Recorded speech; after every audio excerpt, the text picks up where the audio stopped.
Good morning students. आज हम chapters पढ़ेंगे। सेल का चैप्टर आप लोगों ने भेजा था, तो सेल का चैप्टर हम पढ़ते हैं। आपको बताते कि सेल क्या होती, तो आपको ये पता होना चाहिए कि हमारे शरीर का जो निर्माण हुआ है वो छोटी छोटी सेल मतलब कोशिकाओं से मिलकर हुआ है, जिसको हम सेल कहते हैं।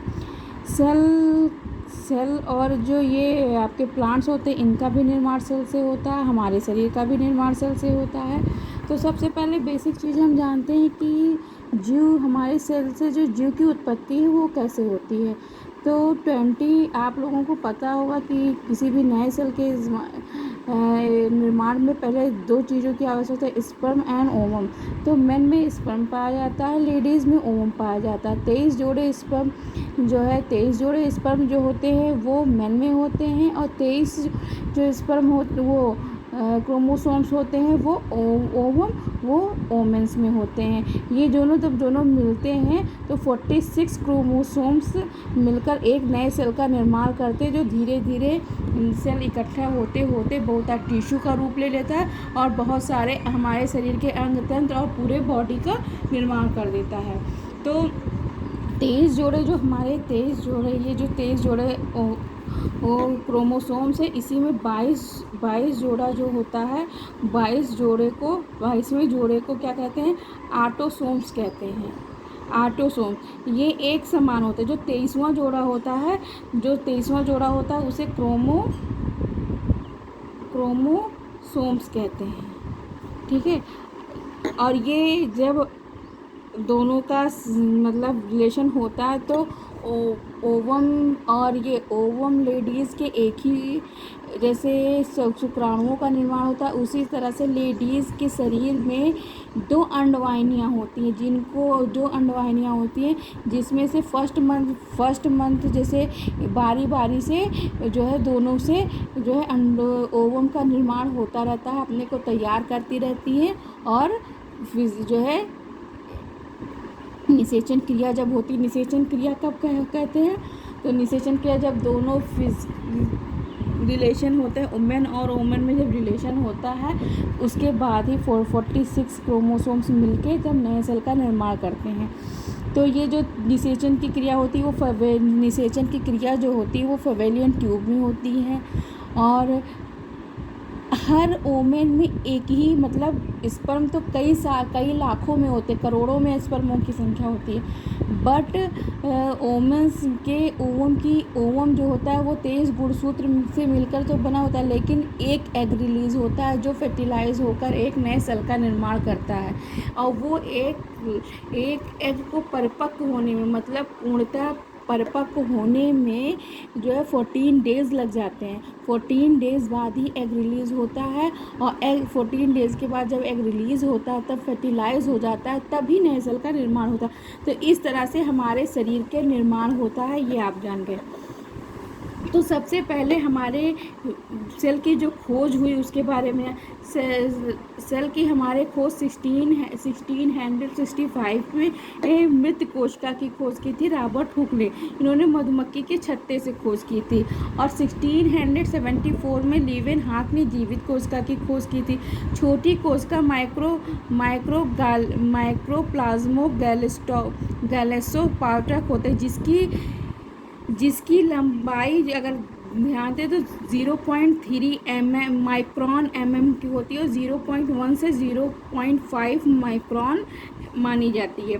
बड़ी कोशिका जो सबसे बड़ी कोशिका होती है वो शुतुरमुर्ग का अंडा का जो 18 सेंटीमीटर होता है। लंबी कोशिका तंत्रिका तंक है जो 1 मिलीमीटर। नर्वस सिस्टम की सबसे छोटी इकाई क्या होती है, न्यूरॉन होती है। कोशिका के सिद्धांत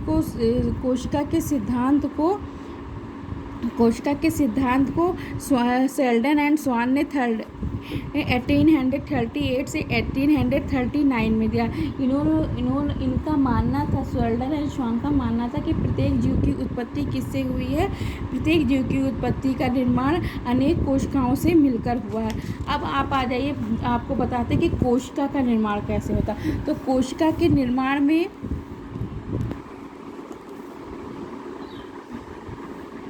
कोशिका के निर्माण में जीव द्रव्य होता है जिसको प्रोटोप्लाज्मा के द्वारा, प्रोटोप्लाज्मा जिसको सारकोडा कहते हैं। तो दुर्गार्डी सबसे पहले जो है सारकोडा, दुर्गार्डिन ने 1835 में सारकोडा प्रोटोप्लाज्मा की तो तब इन्होंने उसका नाम रखा था सारकोडा। और 1839 में जेई पुरकिंजे ने प्रोटोप्लाज्मा सारकोडा को ही प्रोटोप्लाज्मा का नाम दिया, जो कोशिका का जीवद्रव्य होता है। कोशिका का जीवद्रव्य दो टाइप से मिलकर बना होता है, कार्बन एंड अकार्बन, ऑर्गेनिक एंड इनऑर्गेनिक। तो कार्बनिक जो होता है उसमें प्रोटीन, फैट, कार्बोहाइड्रेट, न्यूक्लियस सारे मौजूद होते हैं। जो इनकार्बनिक होता है उसमें H2O और NaCl ही होता है। ठीक है। कोशिकाएं 2 टाइप से होती, एक कोशिकीय मतलब टाइप्स की कोशिकाएं जो पाई जाती है वो होती हैं एक कोशिकीय प्रोक्रियोटिक कोशिका और एक कोशिकीय बहुकोशीय और यूक्रियोटिक कोशिका। तो प्रोक्रियोटिक कोशिका जो होती है वो सूक्ष्म जीवाणु नीले हरे शैवाल होते हैं। प्लाज्मा मेम्ब्रेन्स पाई जाती है, इसमें सेल सुरती अर्धसुरती विभाजन नहीं होता है, केंद्रक नहीं पाया जाता है, कोशिका सेल विभाजन नहीं होता है। श्वसन, इनका श्वसन जो होता है वो जीवद्रव्य के माध्यम से होता है। और ये जो बना है इसको जो कहते हैं ये क्या है, अंदर जो ये भरा रहता है उसको साइटोप्लाज्मा कहते हैं। ये जो चित्र है इसको न्यूक्लाइड कहते हैं, इधर वाले को कहते हैं सर्कुलर कहते हैं। ये इसमें डीएनए होता है, मीजोसोम्स पाए जाते हैं, कैप्सूल्स की टाइप से होते हैं, कैप्सूल्स पाया जाता है। और एक कोशिकीय में आपके अमीबा और पैरामीशियम आते हैं, बहुकोशिकीय मानव पौधे आते हैं। और यूकोक्रोटिक में जो होते हैं वो 2 टाइप्स के होते हैं। ये यूक्रियोटिक जो सेल्स होते हैं वो 2 टाइप से होते हैं, plant cell and animal cell. पहले ये यूकोक्रोटिक में जान लेते हैं। इसमें श्वसन होता है, माइक्रोकांडिया पाया जाता है, केंद्रक पाया जाता है, रिक्तिका पाई जाती है, हिस्टोन प्रोटीन भी पाया जाता है। ठीक है। तो राइबोसोम्स, ये जो चित्र है इसमें इस तरह से जो मिलेगा आपको, राइबोसोम्स हमेशा इसी तरह से पाए जाते हैं, इनके इस तरह से होते हैं, ये इसको राइबोसोम्स कहते हैं। साइटोप्लाज्मा जेल की तरह ही भरा रहता है, इसमें बीच में यहाँ पे केंद्र ये होता है, उसमें डीएनए होता है, न्यूक्लियस होता है, सेल मेम्ब्रेन्स होती हैं, माइक्रोकांडिया होता है, गाल्जी बार्डिकाई ऐसे करके ऐसे ही बना होता है, इसको गाल्जी काय कहते हैं।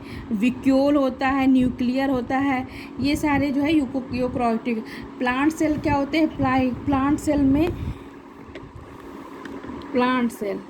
प्लांट सेल सेलुलोज और कोशिका भित्ति होती है, इसमें सेल उपस्थित होते हैं।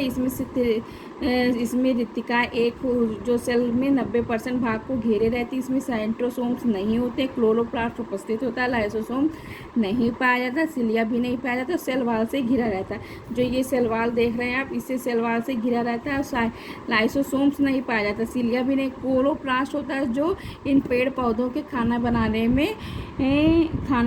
में जो है भूमिका निभाते हैं, भोजन बनाने में भूमिका निभाते हैं। तो ये होता है, इन्हीं सेल के द्वारा ही हम, अगर प्लांट्स में सेल ना हो तो उनके एज का पता नहीं लगा, इन्हीं सेल के द्वारा ही हम प्लांट के एज का पता भी लगाते हैं कि प्लांट कितने साल पुराना है, क्या है। तो आप सेल्स का जब मतलब किसी भी लकड़ी को बीज से जब निकालते तो उसमें देखते होंगे कि ऐसे ऐसे करके लाइंस बनी रहती हैं। जब उनको बहुत सूक्ष्मदर्शी से देखा जाता है तो वही उन्हीं से सेल्स का निर्माण भी होता है। तो ये है आज का आपका ये टॉपिक्स। फिर आके आपको माइक्रोकांडिया और एनिमल सेल्स, क्या जो आपके प्लांट सेल्स में नहीं पाया जाता है वो एनिमल सेल्स में पाया जाता है। नहीं भूलने का सबसे अच्छा चांस यही है, याद रखने का तरीका। इसमें सेल वाल उपस्थित नहीं होता है, इसमें कई रिक्तिकाएँ होती हैं, इसमें सेंट्रोसोम्स होता है, क्लोरोफिल उपस्थित नहीं होता है, लाइसोसोम्स पाया जाता है, सीलिया भी पाया जाता है और सेल मेम्ब्रेन्स भी होती हैं। माइक्रोकांडिया आपको पता है, माइक्रोकांडिया का चैप्टर कल आपको बताएंगे। बट आज के लिए बाय।